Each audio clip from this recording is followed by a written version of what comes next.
with you today. So yeah, I want to tap in and tune into my YouTube audience. At the taking today. Before I get started, let me start over.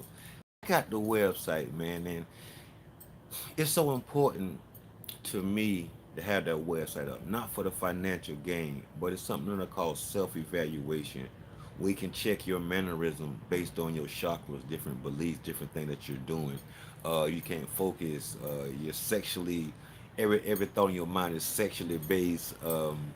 Your vibration is off. Everything's happening to you. Clear and clean yourself. You might have to do it with me, but do it because you will appreciate it. Other people will appreciate it. If other people that deal with spiritual alignment, Reiki, and energy healing, so it doesn't have to be me. I'm just watering that spiritual seed that need to grow in you. And that website is namastethug.com. NAMASTETHUG.com. But the video today, I want to sit down and just walk you through this breathing, how important it is, and the reason what kind of helped me come out of my funk was understanding how to disengage the traumatic part of my brain and then engage in more the angelic part of my brain, which is the prefrontal cortex.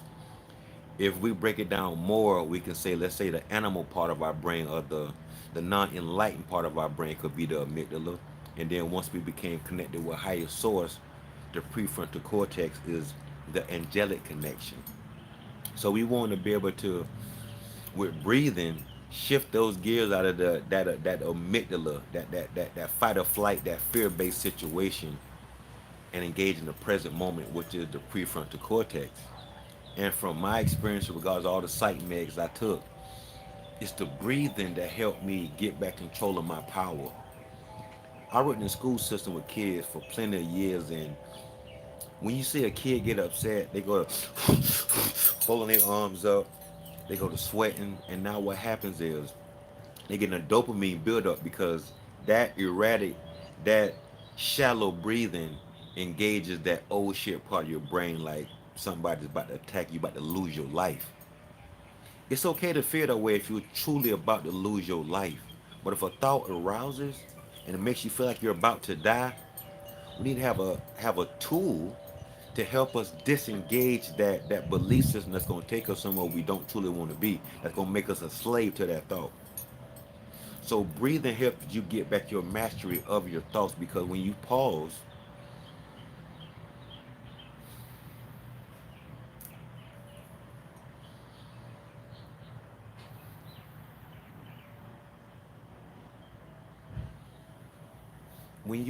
just like that and take 3 breaths with the intention of getting back your clarity, getting back your focus, what you think going to happen?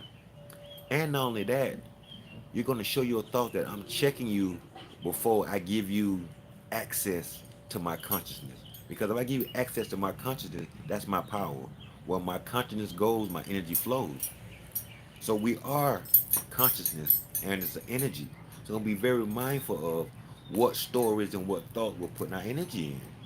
When I feel my heart beating too fast, or if like I'm doing too much, or if I'm talking too much or too fast, I will literally pause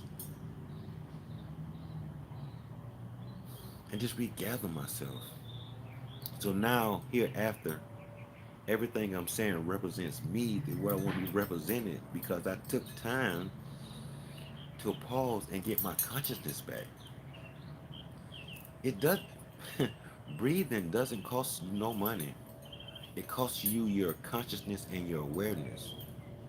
But the main thing is becoming aware, because awareness is what birthed consciousness.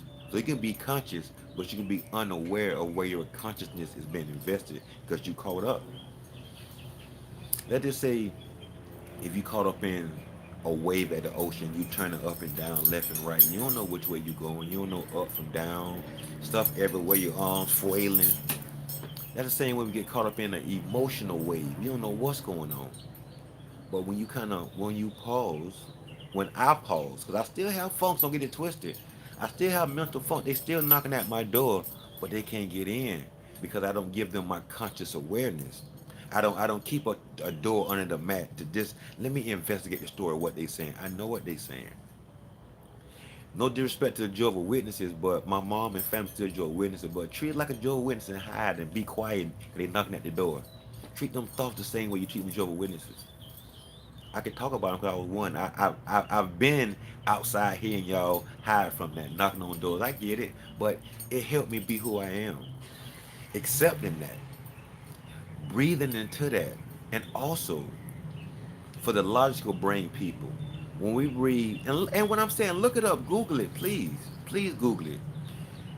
When we breathe in our nose, out our mouth, it releases a chemical, cortisone. That gives us the energy we need to run, to fight, or just freeze. But if we disengage that breathing and breathe in our nose, out our nose, it creates nitrous oxide. When we create that, that's the fountain of youth for our organs.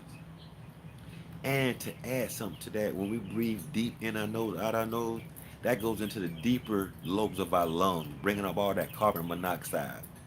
It gives proper oxygen to our brain. It gives proper oxygen to our blood. Our blood needs oxygen to combust, to break out, to separate the toxin from our blood. And last but not least, it gives enough oxygen to our muscles. I'm a personal trainer, and the first thing that happens is we breathe improperly. We breathe improperly engages lactic acid, which builds up in our muscle, makes us so sore. And the best way to get rid of that is proper breathing and stretching. Same thing in our mind. Proper breathing and stretching that belief system, knowing to a knowing system. I'm gonna say it again: stretching that belief system and engaging a knowing system. Because everything that we was raised on was based on fear, based on mental control, based on us not seeing our inner divinity. When I start breathing better, when I start playing my frequencies, oh, time out, hold on one second.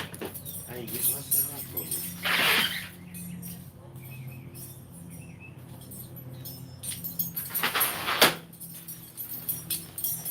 I apologize.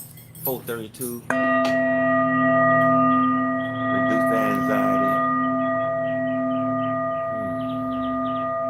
For those who stayed on longer than 5 minutes, you got a blessing. Sound bowl therapy.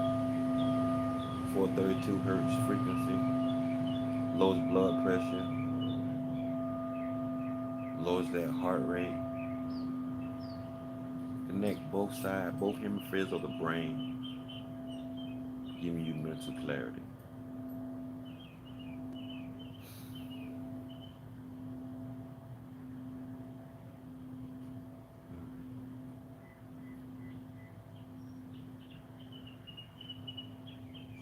So my main objective is giving you tools that you can apply right now.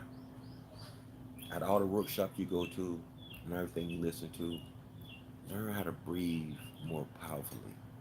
In your nose, out your nose. And then what helped me get off my psych meds, I'm not saying you should, but I'll understand that the psych meds I was taking gave me a 3 to 4 second window between a thought and a decision. So I came up with a concept, count backwards. Three, two, one, zero. And counting backwards to zero connects me with divinity. Because once again, the other system that was made, it was taught to count 1 to 9 and put zero on the back end. So that putting your spirituality on the back end. Breathing, awareness, sound therapy is your spiritual practice. Make breathing your spiritual practice and see how your spirit appreciates you. See how your ancestors meet and greet you. How you breathing affects how you healing. How you breathing affects how you feeling. And the feeling is in the healing. The way you feel, you have to heal what you're feeling and release it. If you can't do it, allow me to help you. Allow someone to help you. That's in Reiki, that's in sound therapy, that's in light therapy, that's in aromatherapy.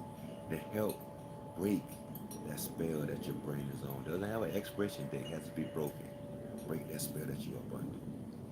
Through breathing, meditation, traveling, getting out that area code, fitness, getting back in that body, increase that dopamine, that serotonin. And the main thing, loving yourself, getting out in nature, taking your shoes off, walking in the grass, hugging a tree. Be mindful what you're listening to. Mm. Pocket full of stones, keep my amethyst on me, keeping that, keeping that crown chakra open, keeping that vibration. Stones are powerful. Love yourself from the inside out and work on that breathing. Namaste, the true heart of the God. Love yourself, trust yourself, and most of all, knowing that you have the inner divinity, the inner will. The same thing that stars, space, and moon and the sun was made of is in you. It has to be activated. Activate yourself, elevate higher. Peace.